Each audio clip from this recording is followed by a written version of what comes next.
मनसः विक्षेप कारणम यत श्लोकोच्चारणम व्यतिक्रमः अभवत्।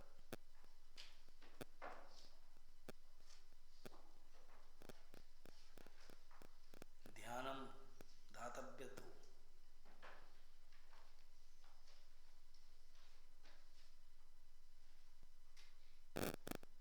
प्रमादात् वै मृत्युः।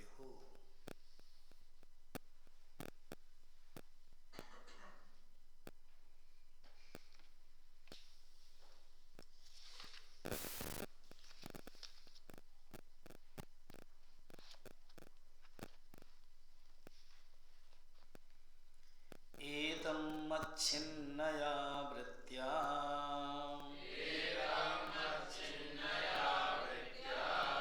प्रत्ययन्तरशून्यया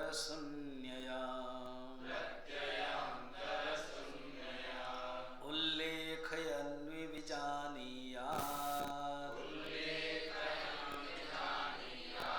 स्वस्वरूपतया स्फुटम्। एतम अछिन्नया वृत्तिया, एक होती छिन्न वृत्ति और एक होती अछिन्न वृत्ति। अविच्छिन्न वृत्ति को ही छिन्न वृत्ति कहते हैं। अनवच्छिन्न वृत्ति अविच्छिन्न नहीं होता है। खंडित वृत्ति, अखंडित वृत्ति, उसको उपदेश सार में एक कहते हैं सरल वृत्ति और विरल वृत्ति। याद है? सरल चिंतनम विरलतः परम, शब्द को ध्यान रखना। तो सरल वृत्ति, सजातीय वृत्ति को सरल वृत्ति कहते हैं। विरल वृत्ति, विजातीय वृत्ति को विरल वृत्ति कहते हैं।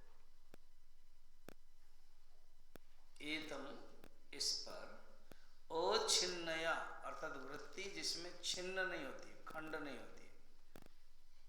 बाकी जो विषयाकार वृत्ति है वो खंड होती है, इधर उधर उच्चक हो जाती है। कभी देह के प्रति, कभी मन के प्रति, अलग अलग। मगर जो अखंडाकार वृत्ति है ना, नाम भी कितना सुंदर है, अखंडाकार वृत्ति। ये अहम ब्रह्मास्मि ही अखंडाकार वृत्ति है। ये जो अखंडाकार वृत्ति है, अछिन्नया वृत्ति, उससे प्रत्यय अंतर शून्य। फिर दूसरी प्रत्यय नहीं है, प्रत्यय वृत्ति, प्रति एति इति प्रत्यय, प्रत्यय करते वृत्ति, वर्तनम इति वृत्ति। ये ध्यान रखना शब्द का। वृत्ति माने क्या है? थॉट, मन के अंदर जो वृत्ति आती है। वर्तनम, वर्तन माने क्या? व्यवहार करना। वर्तमान, उसी से है वर्तमान शब्द, देखते हो? वर्तमान अर्थात जो अभी है, वर्तमान का अर्थ है जो है।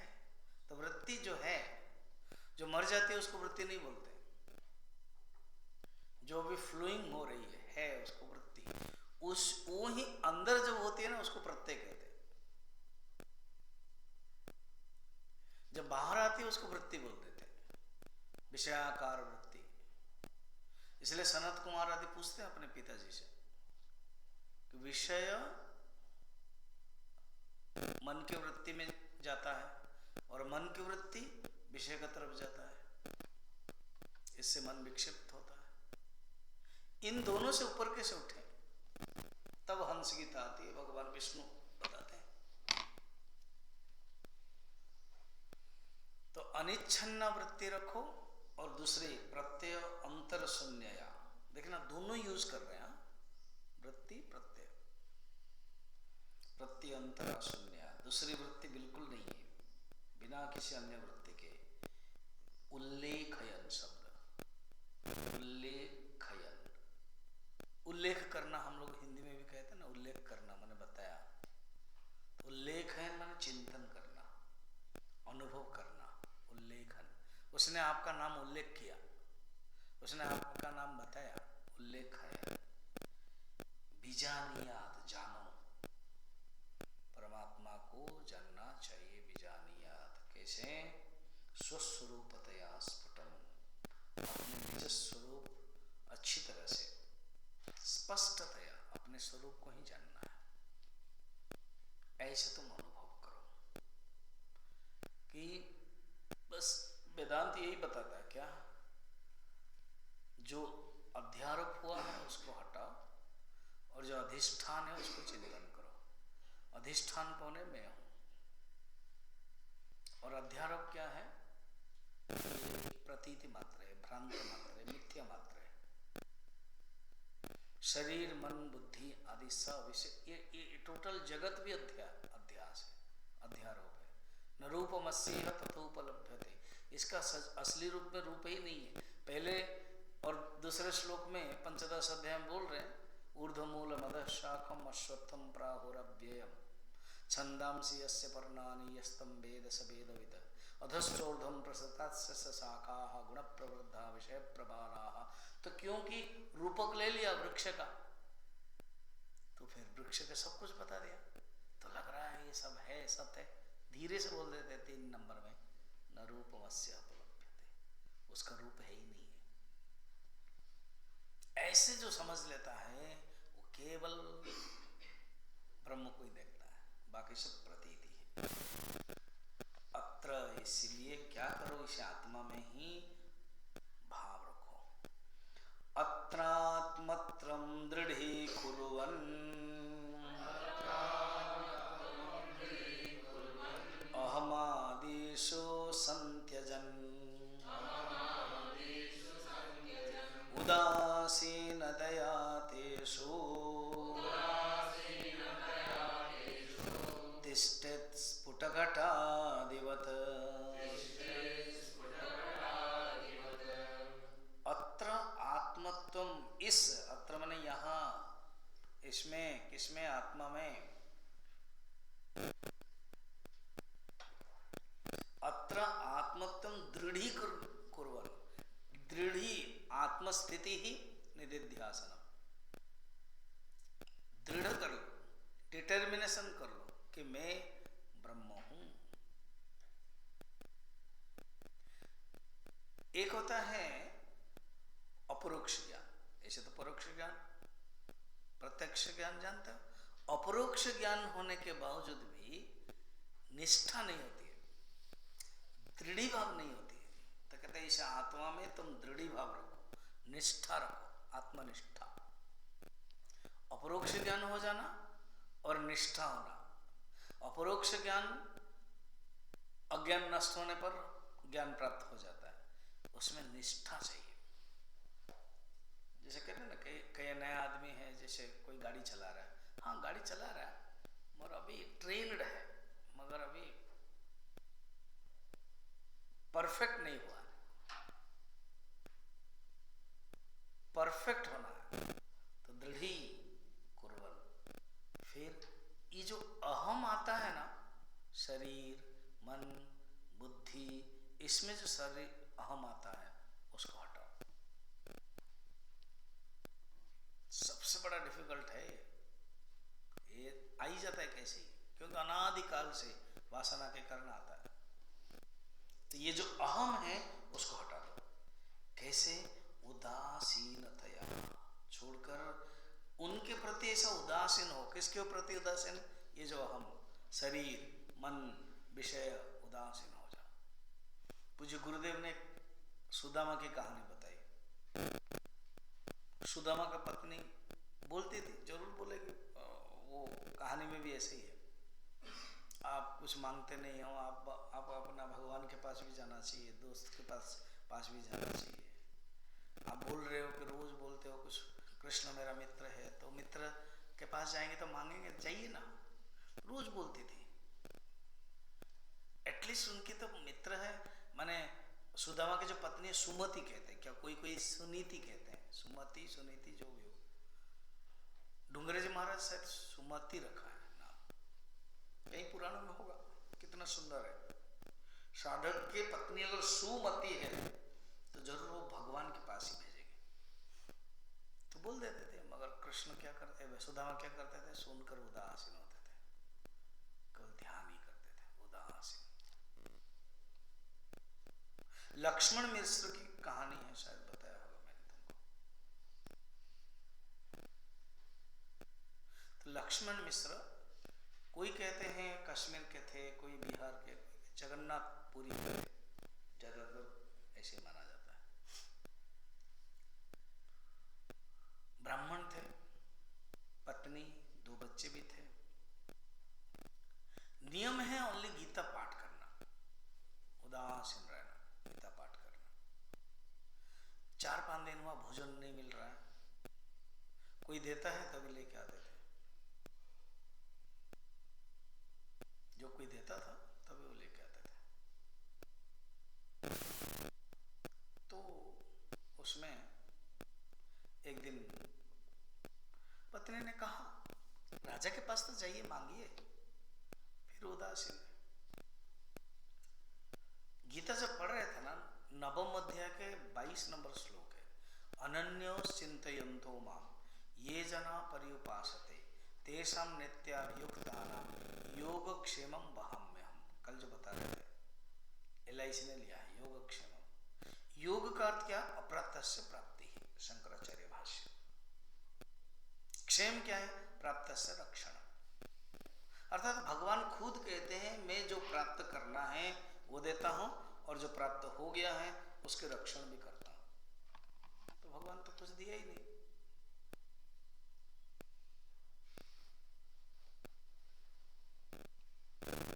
तो जब कुछ दिया ही नहीं है तो क्या करें?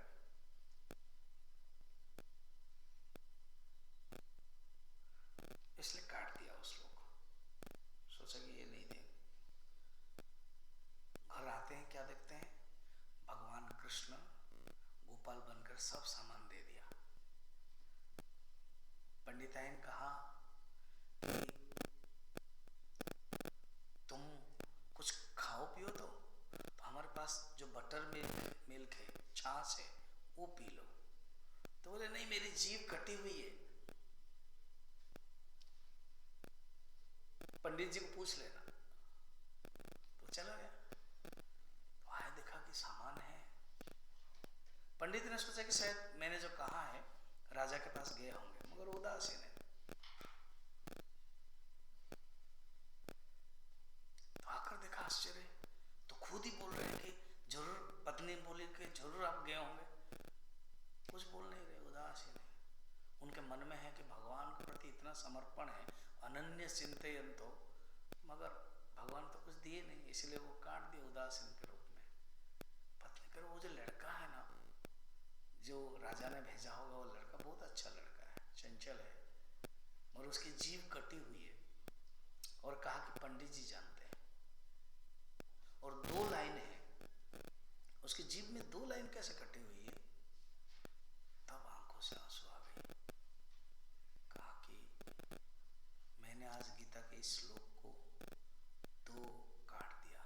अब पता चल रहा है कि गीता कौन है? भगवान की वाणी है, भगवान के हृदय है, भगवान की जीव है।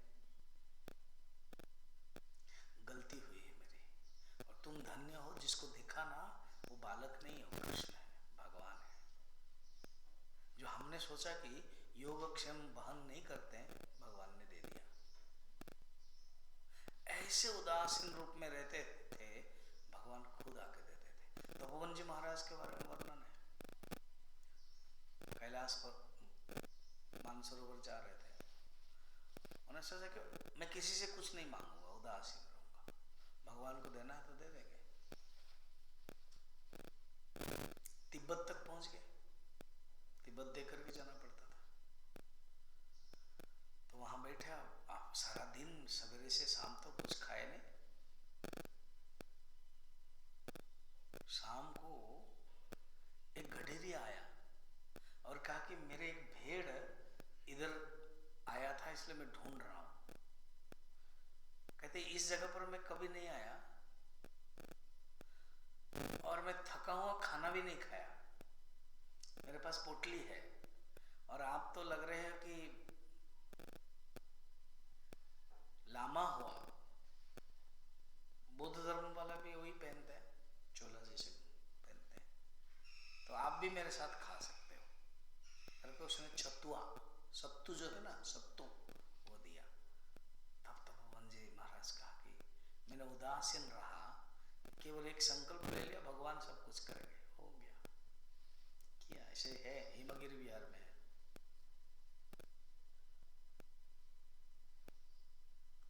उदासीन रहो। किसी को कुछ, कोई चिल्ला रहा है, कुछ कर रहा है, ज्यादा सोचो मत, चिंता मत करो।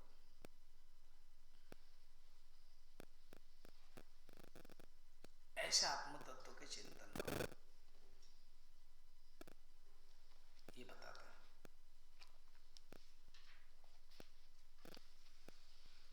उदासीनतया तेषु तिष्ठ। अच्छा, स्फुट घटाधिपत अर्थ क्या है पता है? मानो फूटे हुए घड़े, जैसे कोई घड़ा टूट गया, टूटा हुआ, उसके प्रति क्या व्यवहार है? पदार्थ की परिभाषा क्या है? Utility value. जब घड़ा ही टूट गया तो इसका यूटिलिटी वैल्यू नहीं है। वो घड़ा कीचड़ में है, टूटा हुआ घड़ा कीचड़ में है, कहीं है, उदासीन है, कोई फर्क नहीं पड़ता है। जब तक था टूटा नहीं था, व्यवहार के लिए योग्य था। एक बार टूट गया तो उदासीन, उसके प्रति आसक्ति नहीं है। ये अर्थ है एग्जाम्पल। गुरुदेव दूसरे एग्जाम्पल भी बताते हैं, माने इसी का कहते हैं कि स्फुट के बदले पट है, पट घटा अधिपत। पट माने कपड़ा, जैसे कपड़ा घड़ा ये पड़ा हुआ है, उसके प्रति आसक्ति थोड़ी होता है मनुष्य का। इसी प्रकार शरीर के प्रति आसक्ति नहीं होना चाहिए। वस्तु के पीछे हम नहीं भागते हैं, ऐसे पड़ा होता रहता है, जब व्यवहार करते करते, नहीं तो नहीं। शरीर को भी ऐसे ही सोचो। मैंने बताया था ना, पद्म पुराण में कथा है, इस कथा के माध्यम से समझते हैं जो उपनिषद में बताते हैं लक्षण साधना, वो सब कथा में प्रैक्टिकल है। भगवान शंकर कथा कह रहे थे, पद्म पुराण गीता के महात्म्य फर्स्ट चैप्टर, बोलते बोलते भगवान थोड़ा बंद कर दिया कथा। वहां का कथा बड़ा इंटरेस्टिंग है। शिवजी आंखें बंद करके बोलते थे, माता पार्वती आंख बंद करके बोलते, कोई किसको देखते नहीं थे। यहाँ नहीं होना चाहिए, यहाँ पूरा आंख खोलना चाहिए, नहीं तो नींद आएगी। वो पूरा देवता लोग है, अपने आप को ढोंगी मत बनाओ। शिष्य तो शिष्य के लक्षण होना चाहिए, ठीक है ना? तो भगवान शंकर शांत, आंखें बंद, पार्वती आंखें बंद, ऐसे, एंड आवाज ही चलती रहती है, बातें। अनेक प्रसंग में ये बातें आ रही है। जब रामचरितमानस में भी जब हनुमान जी राम जी मिलते हैं ना, तो भगवान शिव जी बंद कर देते हैं कथा, खुश होते हैं, कहते हैं क्या आलिंगन है, क्योंकि उनको लगता है कि मैं ही हूं ना, वही अवतार है। तो शिव जी बंद किया प्रवचन, तो माता आंखें खोल दी। फिर कुछ समय के बाद बोलने लगे, प्रभु आप बीच में प्रवचन बंद किया था? तो बोला हाँ पार्वती, मैं गया था काशी में, एक स्थित प्रज्ञ भक्त है, उनका शरीर से कपड़ा निकल गया है, बच्चे लोग पत्थर मार रहे हैं, ऐसे वो लोग में जा रहे हैं, उनको मैं पहनाने के लिए गया था। क्या ब्यूटीफुल है ना, स्टोरी हो सकती है, और उसका भाव को देखो। तो स्फुट घटाधिपत उदासीन, ऐसे जो रहने वाले हैं उसको तुम चिंतन करो। अब ये सतत आत्मचिंतन कैसे कर सकते हो बता रहे। विशुद्धमन्तःकरणं स्वरूपे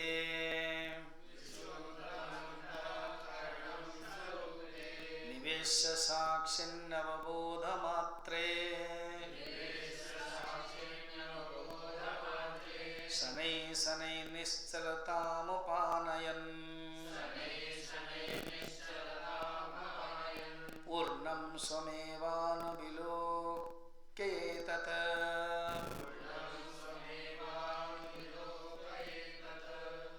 विशुद्धम अंतःकरणम स्वरूपे निवेश साक्षिणी अवबोध मात्र। तुम साक्षी हो, सर्व साक्षी हो, अवबोध मात्रम ज्ञान स्वरूप। अपने शुद्ध अंतःकरण को लगाओ, अंतःकरण में वही चिंतन करो। शुद्ध अंतःकरण में शुद्ध अंतःकरण ही चिंतन कर सकता है। अशुद्ध अंतःकरण तो अनेक वृत्तियां, अलग अलग वृत्तियां हैं, वो नहीं कर सकता है। करके निश्चलता स्थिरता ला करके स्वयं अनंत स्वरूप आत्म तत्व को देखो, जानो। और जो हमारा जो मन है ना, उस मन को भगवान में लगाओ, परमात्मा में। केवल चिंतन करो कि मैं आत्मस्वरूप है। ये सतत आत्मदृष्टि है। ये क्या है? सविकल्प समाधि बही ही दो है ना, सविकल्प समाधि और निर्विकल्प समाधि। बही, फिर सविकल्प से निर्विकल्प को आओ, और निर्विकल्प भी वही, यत्र यत्र मनो याति तत्र तत्र समाधि, बाह्य। फिर अंत क्या है? मन के अंदर कुछ नहीं देखना, समस्त वृत्तियां नष्ट हो जाती है, एक ही वृत्ति पैदा होती है।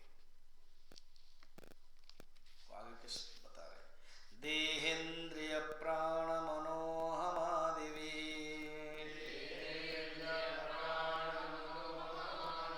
स्वाज्ञान कृप्तेरखिलैरूपधिभिः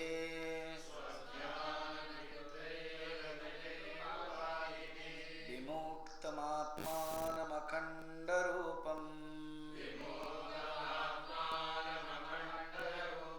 पूर्णमहाकाशमिवावलोकयेत्।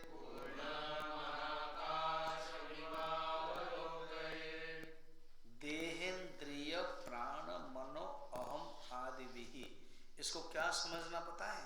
ये केवल अज्ञान से उत्पन्न हुआ है, अज्ञान के ही कल्पित है, अज्ञान से ही जुम्बित है, अज्ञान से ही जम्भ्रण है, अज्ञान के ही प्रोजेक्शन है। कौन? देह, इंद्रिय, प्राण, मन, बुद्धि, अहंकार, जितने सब है, ये सब अज्ञान के कारण ही होते हैं। सृष्टि तत्व की दृष्टि से सांख्य दर्शन या तो वेदांत दर्शन के सृष्टि में भी देखेंगे, जितने सब बनते हैं सृष्टि, प्रकृति, प्रकृति विकृति, विकृति, तो अल्टीमेटली प्रकृति, और प्रकृति क्या है? माया। माया तो प्रकृति में विद्धि, माइनम तो महेश्वरम, श्वेताश्वेतर उपनिषद में माया ही है। कर्म के प्रोडक्शन के दृष्टि से उसको कहते हैं वासना। जैमिनी दर्शन कर्म मीमांसा, उसको अदृष्ट कहते हैं। तो ये केवल कल्पित मात्र है, माया का है। उससे उठो और अखंड आत्मा को महाकाश का भांति चिंतन करो। जब आचार्य महाकाश बोल दिए तो बोला अच्छा, शिष्य के अंदर कुछ आ सकता है डाउट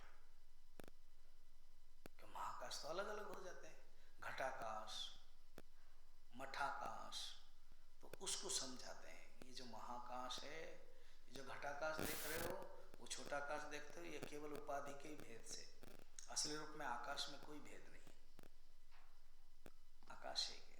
ये एग्जाम्पल देते हैं अभी। घट कलश कुशूल सूचि मुख्यैः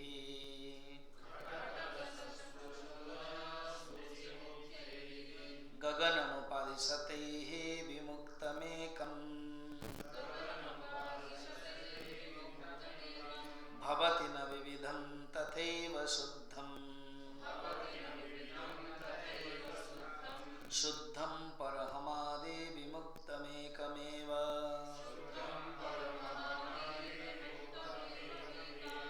महाकाश के द्वारा अनेक आकाश पैदा होते हैं उपाधि से, उसके एग्जाम्पल बता रहे।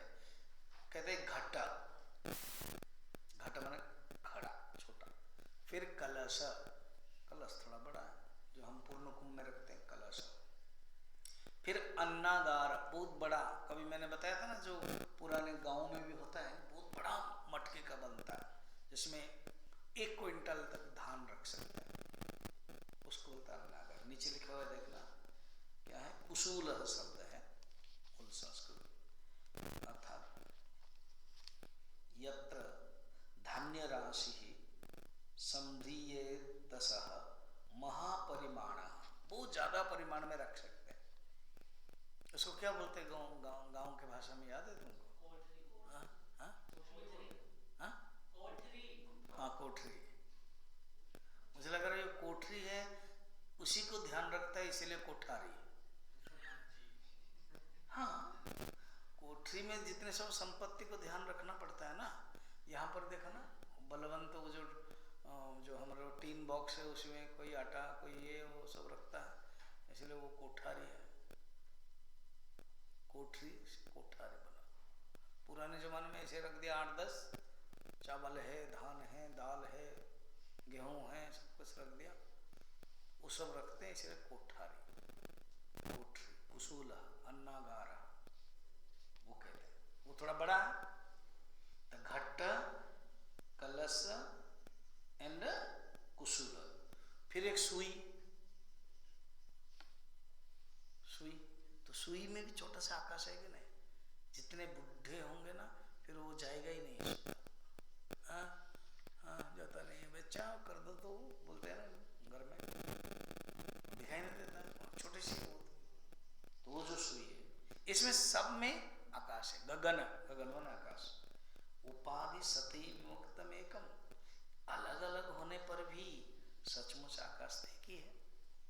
आकाश अलग अलग नहीं है, अनेक नहीं हो सकता है। उसी प्रकार अहंकार आदि से ये शरीर को लेकर मैं देह हूँ, मन को लेकर मैं मन हूँ, बुद्धि को देकर के मैं बुद्धि हूँ, मैं सुखी दुखी हूँ, मैं ज्ञानी अज्ञानी हूँ, ये सब उपाधि के कारण ही ये जो अहम है वो अविच्छिन्न हो गया, विच्छिन्न हो गया, विच्छिन्न हो गया। जो परमात्मा क्या है वो अनविच्छिन्न है, अनकंडीशनल है,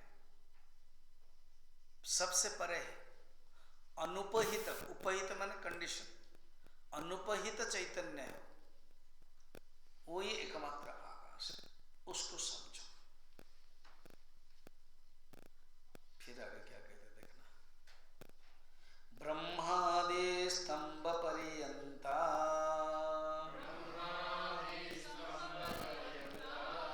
मृषा मात्रा उपाधयः ततः पूर्णं समात्मानं पश्येद एकात्मना स्थितम्।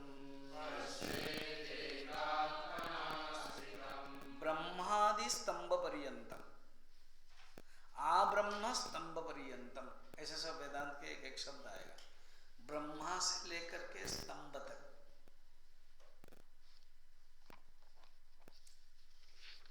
ब्रह्मादि स्तंभ पर्यंत। स्तंभ माने क्या है ना, खंबा। ब्रह्मादि से लेकर के स्तंभ, यहां पर क्या बताया पता है, एक कोशिक जीव, वो अर्थ है स्तंभ। यहां पर ऐसे स्तंभ का अर्थ है खंबा, जो लकड़ी है ना वो। ब्रह्मादि जड़ पर्यंतम, ब्रह्मादि अणु पर्यंतम, या तो नीचे से जाओ, अणु से ब्रह्मा पर्यंतम। स्तंभ यहां पर बता रहे हैं एक कोशी प्राणी, इसको बोलते एमोइबा। साइंस पढ़े हो? एमीबा बोलते हैं, कोई एमीबा बोलते हैं, कोई एमोइबा बोलते हैं। एमीबा वो है एक कोशिका, छोटा सा यूनिसेल्युलर ऑर्गन, ऑर्गन ऐसे बोलते हैं, यूनिसेल्युलर ऑर्गन, छोटे से जीव। और ब्रह्मा बहुत बड़ा, हिरण्यगर्भ स्थिति। इतना तक जो देखते हो वो सब मिथ्या है, मृषा मात्र। अर्थात जो हाईएस्ट पावर है, ब्रह्मा के पास हाईएस्ट पावर है, सब मिथ्या है। सृष्टि करता है इसलिए उनका नाम लिया गया। विष्णु को क्यों नहीं लिया? अरे वो विष्णु को परमात्मा की दृष्टि से देखा गया।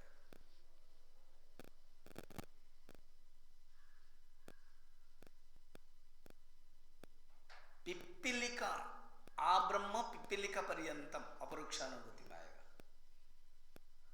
ब्रह्म से चिंटी तक, चिंटी क्या है? छोटे से प्राणी है, पिप्पिलिका, और ब्रह्मा बहुत बड़ा है। सब उपाधि मात्र है, सब मृषा मात्र है। अतः अपने आत्मा को ही एकमेव तत्व सत तत्व जान करके उसके अंदर साक्षात करो,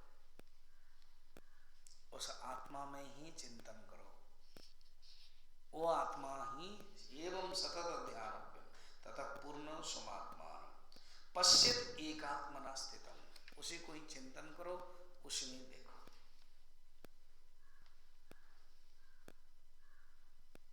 फिर दृष्टांत देकर के समझा रहे हैं रज्जु का। यत्र भ्रांत्या कल्पितं तद विवेके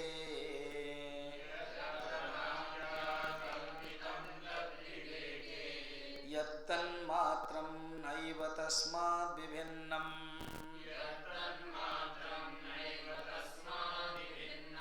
भ्रान्तेर्नाशे भ्रान्तिदृष्टा हि तत्त्वम्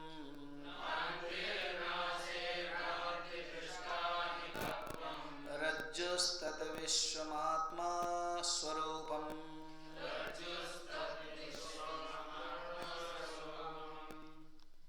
यत्र भ्रांत्या कल्पितम तद विवेके, जहां गलती से किसी वस्तु के होने की कल्पना की जाती है वही अध्यास है, अध्यारोप है।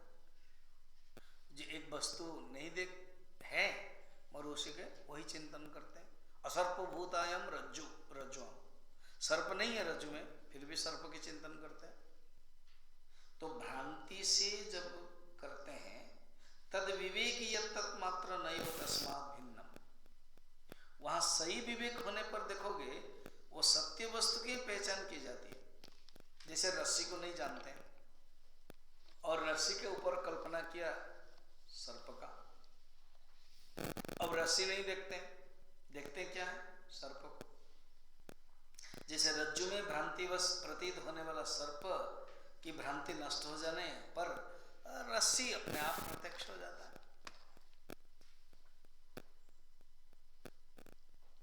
अधिष्ठान न विपरिलोपो भवति, अधिष्ठान का कभी विपरिलोप नहीं होता है।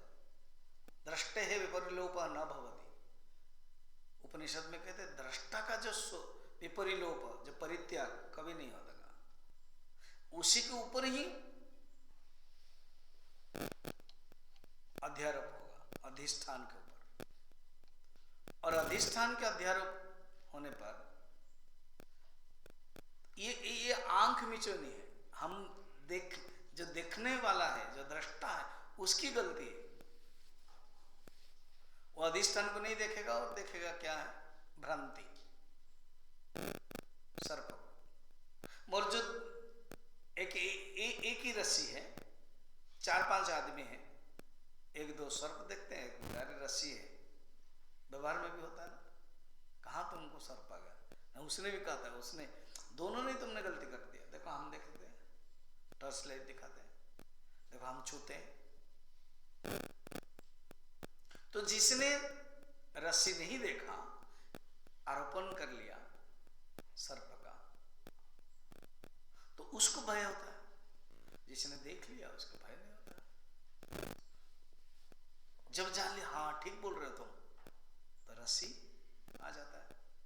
तो बताओ रस्सी कहाँ गया था? क्या विचार करते हैं, बोलते रस्सी कहीं नहीं गया था, वहीं पर था।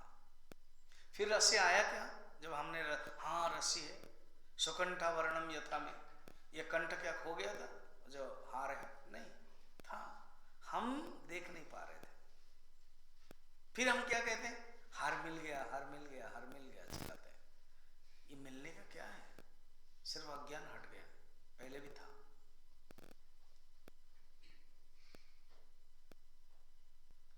प्राप्त से प्राप्ति इसीलिए कहते हैं। प्राप्त से प्राप्ति पहले से ही प्राप्त था, केवल अज्ञान हो गया था कि प्राप्त नहीं है। अज्ञान था कि खो गया है, अज्ञान हट गया, ज्ञान प्राप्त हो गया कि मिल गया, बोलते व्यवहार में। सचमुच आत्मा को मुक्ति नहीं कराना है, याद रखना। नित्य शुद्ध बुद्ध मुक्त स्वरूपाय नमः, हम लोग गुरुदेव का लास्ट करते हैं ना 108th वाला, वो है नित्य शुद्ध बुद्ध मुक्त है। मुक्त नहीं करना है। वो अज्ञान को रोप के कहानी में यही बताया ना उन्होंने, क्या अरे सुनो, उसके मन में है, बंधन और मुक्ति सब मन में है। आत्मा आत्मा को मुक्त नहीं करना, वो नित्य शुद्ध है, केवल अज्ञान ही हटता है। भ्रांते नाशे भ्रांति दृष्टा हि तत्त्वम् रज्जुस्तद विश्वमात्मा स्वरूपम। इसी प्रकार संपूर्ण विश्व वस्तुतः आत्मा ही है। ब्रह्म वेदम विश्वम, ब्रह्म को नहीं देखते हैं तो विश्व को देखते हैं। विश्व क्या है? जगत है। और वो क्या है? पदार्थ है। एडिंगटन कहते हैं world is not things, world is thoughts. कौन का वर्ल्ड थिंग्स है? वो सब थॉट के ऊपर निर्भर है, जैसे दिखाई देता है। अब कहा जाता है आइंस्टाइन या न्यूटन, ऐसे कुछ आइंस्टाइन के बारे में। कोई शादी हुई थी, रिंग पहना था, सुंदर रिंग। उन लोगों ने नाम बड़ा अच्छा दिया, रिंग फिंगर बोलते हैं ना। ये है थंब, ये है इंडेक्स फिंगर, ये है मिडिल फिंगर, ये है रिंग फिंगर और ये है स्मॉल फिंगर। ये संस्कृत वाला, इंग्लिश वाला। हमारे संस्कृत में क्या है? अंगुष्ठा, फिर तर्जनी, फिर मध्यमा, फिर अनामिका। अनामिका इसका जानबूझ के आचार्य ने सोचा चलो कुछ तो कुछ थोड़ा सा दे दे, कोई नाम नहीं है उसका, नाम अनामिका। उनने नाम दिया अनामिका। ये कनिष्ठा छोटी है, और ये मिडिल है, और ये तर्जनी है, और ये अंगुष्ठा। तो वो लोग रिंग फिंगर में पहनते हैं, इसलिए इसको रिंग फिंगर बोलते हैं। पहन लिया।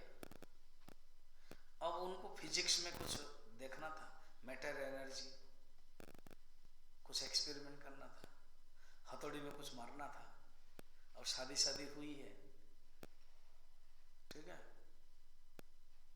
उन्होंने निकाला और तोड़ा और कुछ देखा।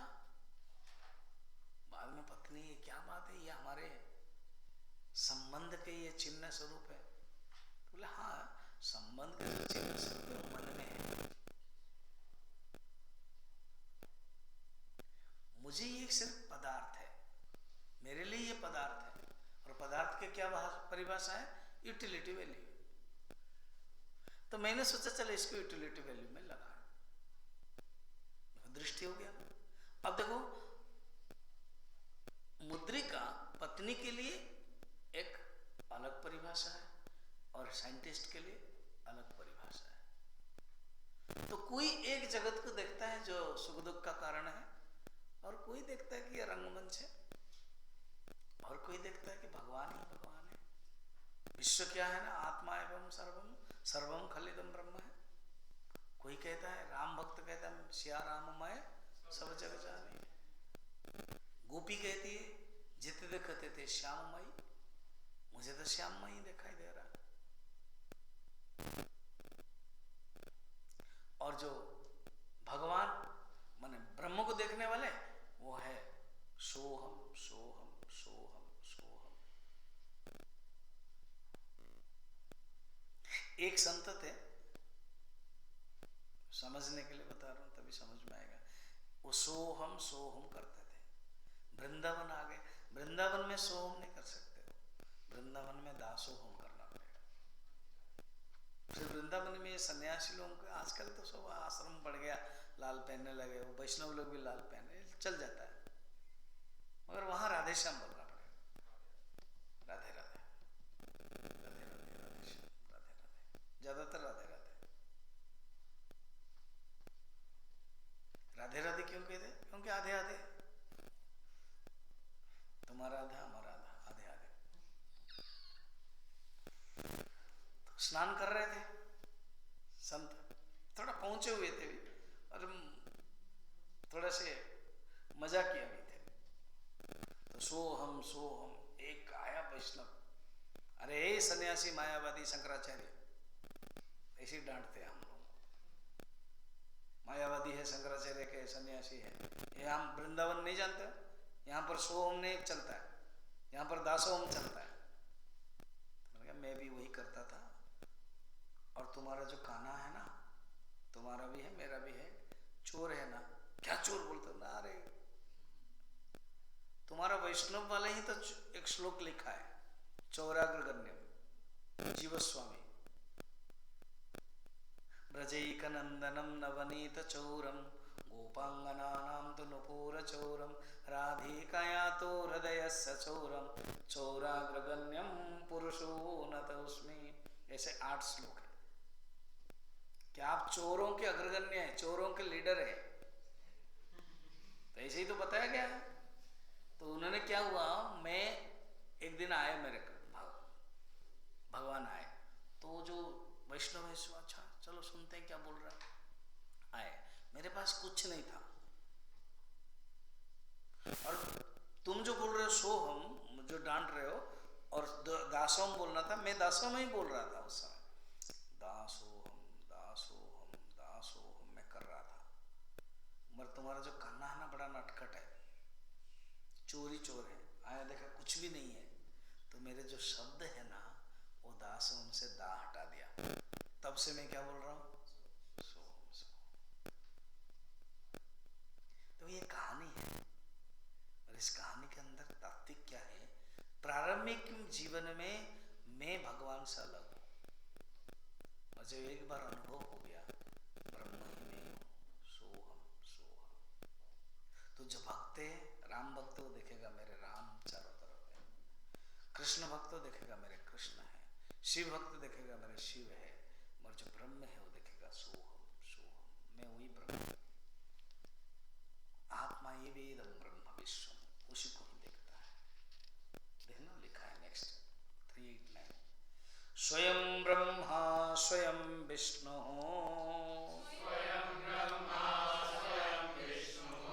स्वयं इंद्र स्वयं शिवः, स्वयं विश्वमिदं सर्वं स्वस्माद् अन्यन्न किंचन।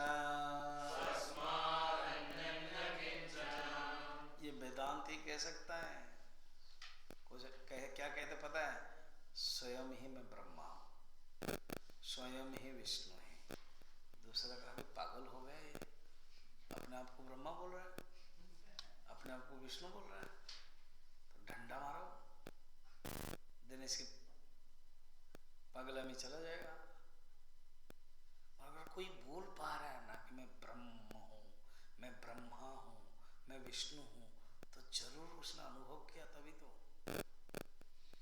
उस दिन वो देख रहे थे ना, क्या है वो, दारासु को,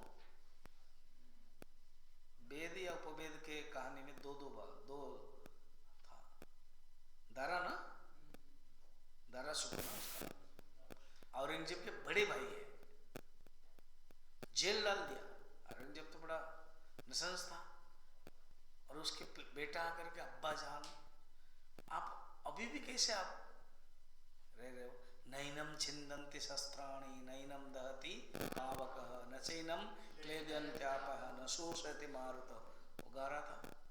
अब्बा जान ये कैसे हो सकता है, अरे तुम शरीर नहीं हो, शरीर ही नष्ट होता है, शरीर को ही छेदन होता है, शरीर ही गीला होता है, शरीर ही कोई जला सकते हैं, शरीर को ही सुखा सकते हैं, और जो आत्मा है, अच्छेद्य यो मदाह्यो यम अक्लेद्य शोषय वच, नित्य सर्वगत स्थानो अचलो यम सनातन।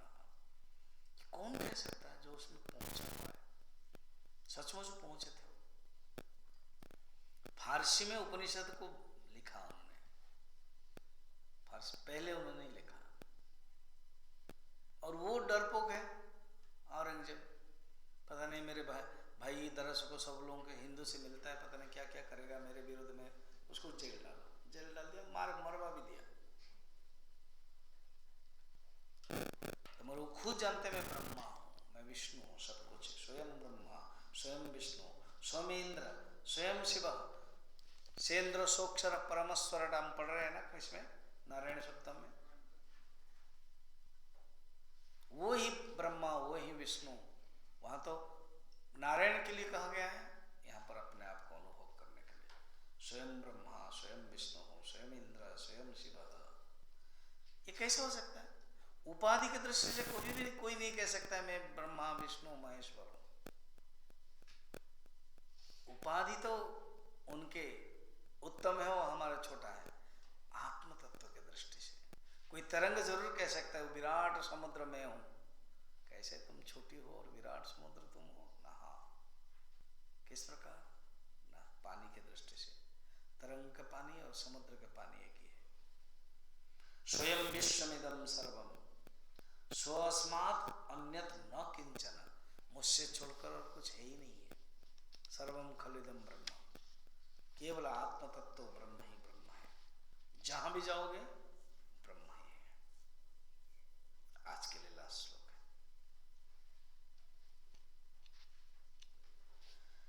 अन्तः स्वयं चापि बहिः स्वयं च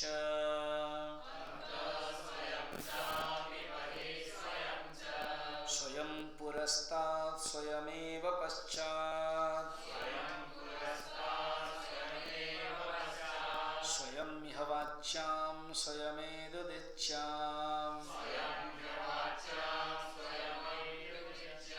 तथोपरिष्टात् स्वयमप्यधस्तात्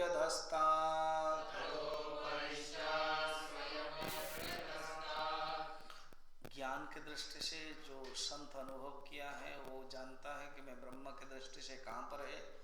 अंतः, अंदर भी वही है, बही भी वही है, पुरस्तात्, पुरस्तात् माने सामने, पश्चात माने पीछे।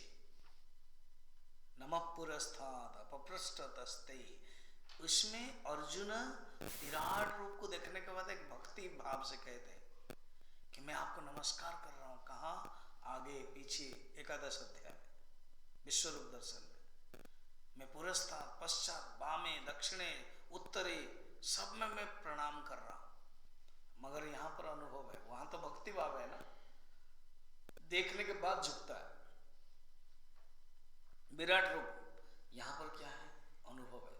स्वयं पुरस्तात् स्वयमेव पश्चात्, सामने पीछे, स्वयं ही अवाच्यम, अवाच्यम माने दक्षिण में, उदिच्य, उदिच्य माने उत्तर में, स्वयं अवाच्याम स्वयं उदिच्याम तथा अपरिष्टात्, उपरिष्टात् माने ऊपर, ऊपर है, ऊ है, तथा उपरिष्टात् स्वयं एप्य अधस्तात्, अधस्तात् माने नीचे,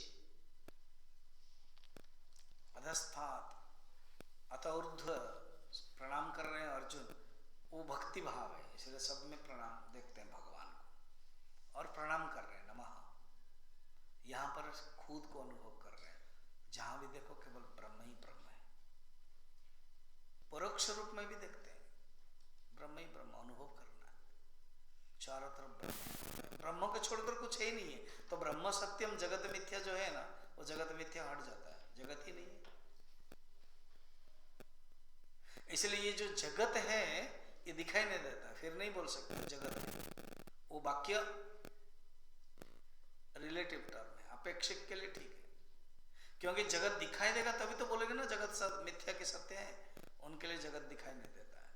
सर्व ब्रह्म ही ब्रह्म है। सर्वम खलिदम ब्रह्म।